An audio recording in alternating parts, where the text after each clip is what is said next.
సభకు నమస్కారం అధ్యక్ష. అసలు ఈ డయేరియా, కలరా ఇలాంటివి విజయనగరం జిల్లా చరిత్రలోనే గత 30 ఏళ్ళుగా ఎప్పుడూ లేదు అధ్యక్ష. ఈ ప్రభుత్వం వచ్చిన 4 నెలల్లోనే మనం చూసాం డయేరియాతో ఎంతమంది చనిపోయారు అనేది.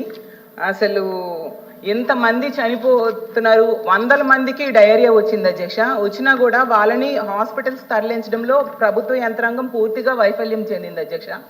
చాలా నిర్లక్ష్యంగా వ్యవహరించింది. అసలు ఫస్ట్ మరణమేమో సెప్టెంబర్ 20వ తేదీన గొర్ల మండలంలో పెనుబర్తిలో నమోదైంది అధ్యక్ష. ఆ తర్వాత అక్టోబర్ 12వ తేదీకి అంటే 22 రోజులు అయ్యింది. అప్పటికి ఇంచుమించు 14 మంది వరకు చనిపోయారు అధ్యక్ష. ఇన్ని రోజులైనా కూడా ప్రభుత్వ యంత్రాంగం అసలు పట్టించుకోలేదు అధ్యక్ష. జగన్మోహన్ రెడ్డి గారు అక్టోబర్ 19న ట్వీట్ చేస్తే అప్పుడు ప్రభుత్వం స్పందించడం స్టార్ట్ చేసింది అధ్యక్ష. ఈవెన్ జగన్మోహన్ రెడ్డి గారు ఆ గ్రామంకి వెళ్ళి వాళ్ళని పరామర్శించాకే ఆ జిల్లా ఇన్ఛార్జ్ మంత్రి అయినా, హోమ్ మినిస్టర్ గారైనా, లేదా ఆరోగ్య శాఖ మంత్రి అంతవరకు వెళ్ళలేదు అధ్యక్ష. అంటే ఎంత నిర్లక్ష్యం ఉంది అనేది అర్థం చేసుకోవచ్చు అధ్యక్ష. అసలు ఎంత ఘోరం అంటే ఆ డయేరియా బారిన పడిన వాళ్ళకి స్కూల్ బెంచ్ల మీద ట్రీట్మెంట్ ఇచ్చారు అధ్యక్ష. దగ్గరలో 20 కిలోమీటర్లు విజయనగరం హాస్పిటల్స్ ఉన్నాయి, వైజాగ్ కూడా దగ్గరలో, అక్కడ తీసుకెళ్ళొచ్చు కదా అధ్యక్ష.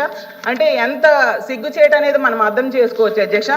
అలాగే తీసుకుంటే ఎక్స్గ్రేషియా ఇవ్వకపోవడం ఏంటి అధ్యక్ష? ఆ రోజు జగన్మోహన్ రెడ్డి గారు 2 లక్షలు ఒక్కొక్కరికి ఎక్స్గ్రేషియా ప్రకటించారు. అలాగే అసలు ఉన్న సంఖ్యని, చనిపోయిన వాళ్ళ సంఖ్యని ఎంతసేపు తగ్గించడానికే ప్రభుత్వం తగ్గించి చూపించాలని ప్రయత్నిస్తూ ఉన్న విషయం అర్థమవుతుంది. ఎందుకంటే కలెక్టర్ గారు ఒకరు చచ్చిపోయారు అంటారు, చంద్రబాబు నాయుడు గారు ఏమో 8 మంది అంటారు, పవన్ కళ్యాణ్ గారు 10 మంది అంటారు.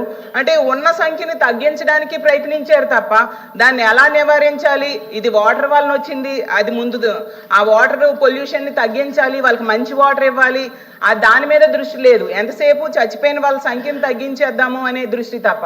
ఎందుకు అధ్యక్ష మా జగన్మోహన్ రెడ్డి గారు వెళ్ళినంత వరకు ఇన్ఛార్జ్ మినిస్టర్ కానీ, హెల్త్ మినిస్టర్ గారు కానీ వెళ్ళలేదు అధ్యక్ష. అలాగే వాళ్ళకి ఆదుకోవాల్సిన అవసరం ఉంది. అలాగే ఇంత నిర్లక్ష్యం చేసిన అధికారులకి శిక్షించాల్సిన అవసరం కూడా ఉంది అధ్యక్ష. పరిహారం కూడా వెంటనే ప్రకటించాలని కోరుతున్నాను అధ్యక్ష. అసలు ఎవరైనా అధికారుల మీద చర్య తీసుకున్నారా లేదా అని కూడా అడుగుతున్నాను అధ్యక్ష. తీసుకోకపోతే చర్య తీసుకోవాలి, అలాగే ఎక్స్గ్రేషియా ప్రకటించాలని కోరుతున్నాను అధ్యక్ష. థ్యాంక్ యూ అధ్యక్ష.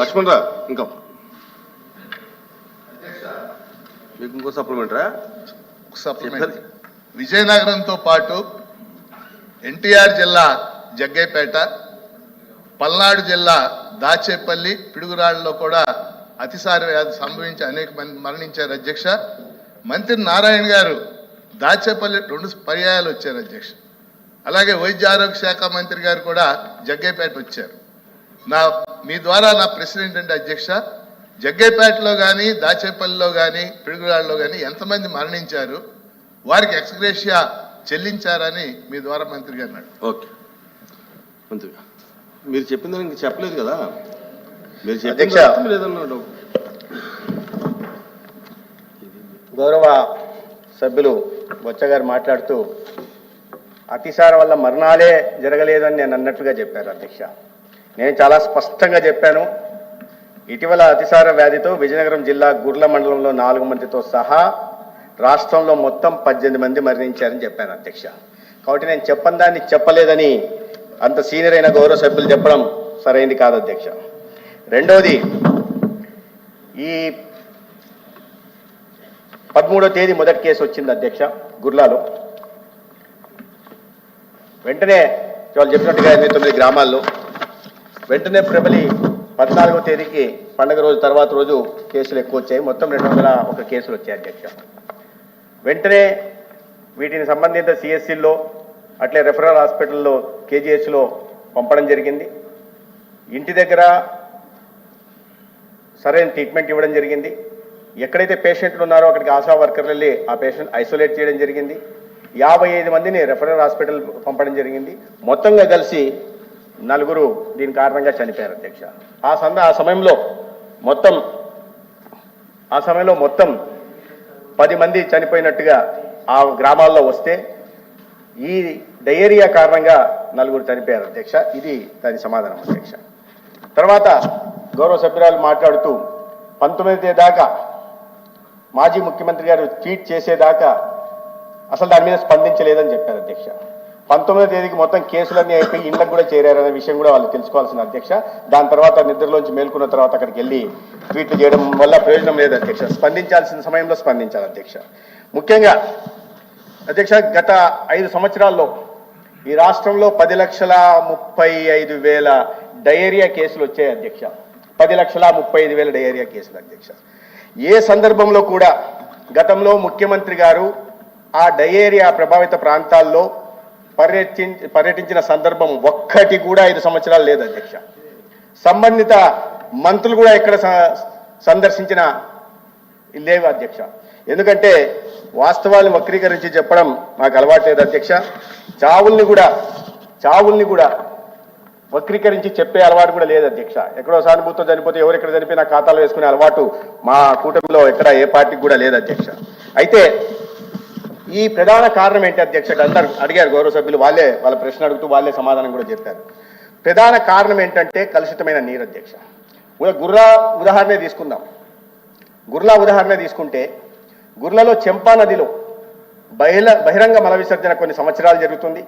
ఆ ప్రాంతాల్లో ల్యాబొరేటరీలు మరుగుదొడ్లు లేని కారణంగా బహిరంగ మల విసర్జనకు పోతున్నారు. ఆ కారణంగా వాటర్ కలుషితమవుతుంది. 5 సంవత్సరాలుగా సోర్స్ దగ్గర కానీ డిస్ట్రిబ్యూటరీ ఛానల్స్లో కానీ ఎక్కడ కూడా క్లోరినేషన్ జరగట్లేదని కానీ క్లీనింగ్ జరగట్లేదనేది మా టీములు ర్యాపిడ్ రెస్పాన్స్ టీంలో కానీ ఇతరత్ర టీముల వల్ల కానీ జరిగిన, అంటే 5 సంవత్సరాలుగా ఎటువంటి నిర్వహణ లేకపోవడం వల్ల పైప్ లైన్ల కారణంగా లీకుల కారణంగా ఈ వాటర్ కలుషితం ఆ కలుషితమైన నీరు తాగి ప్రజలు ఇవాళ డయేరియా బారిన పడుతున్నారనే విషయం మనం గుర్తించాలి అధ్యక్ష. మూల కారణం అదే అధ్యక్ష. మూల కారణం 5 సంవత్సరాలుగా పైప్ లైన్ల నిర్వహణ చేయలేదు.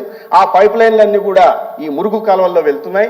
దాని కారణంగా మురుగునీరు వాటిలో కలవడం కారణం ఇదవుతుంది. ఇంకా చాలా దారుణమైన పరిస్థితి ఏంటంటే అధ్యక్ష, ఈ ఫీకల్ కంటెంట్ కలవడం వల్ల కలరా కేసులు కూడా వస్తున్నాయంటే 5 సంవత్సరాల్లో ఎటువంటి పరిస్థితులు, గతంలో కలరా కేసులు పూర్తిగా రాష్ట్రం నుంచి లేవు అధ్యక్ష. ఇవాళ కలరా ఇది కూడా కనిపిస్తుందంటే 5 సంవత్సరాల్లో దీనికి బాధ్యత వహించాల్సింది ఎవరు కూడా గౌరవ సభ్యులు చెప్పాలి అధ్యక్ష. తర్వాత గౌరవ సభ్యురాలు అడుగుతూ విజయనగరం జిల్లాలో ఏనాడు ఇటువంటి డయేరియా కేసులు లేవని చెప్పారు అధ్యక్ష.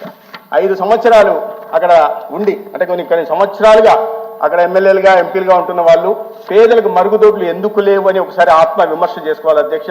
దేని కారణంగా ఆ విజయనగరం జిల్లాలో పేదలు బహిరంగ మల విసర్జనకు పోతారో ఒకసారి ఆత్మ విమర్శ చేసుకుని సమాధానం చెప్తే నేను కూడా సంతోషిస్తాను అధ్యక్ష.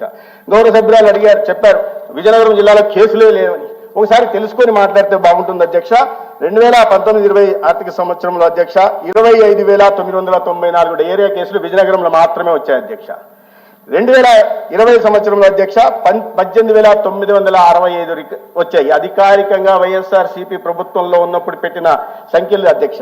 తర్వాత 2021లో 9,806 ఉన్నాయి అధ్యక్ష. ఇంకా తర్వాత చూసుకుంటా పోతే తగ్గిస్తా పోయారు సంఖ్యను. కానీ ఒక్కొక్క సంవత్సరంలో 25,000 నుంచి 18,000 కేసులు వస్తుంటే ఏం చేశారు అధ్యక్ష? ఇవాళ విమర్శ చేయడం కోసం ఇవాళ ఏదో సామెత ఉంది కదా, ఎక్కడైనా దొరికితే దాని మీద ఏదైనా వేరుకుందామని పోయేలాగా ఉన్నట్టుంది అధ్యక్ష.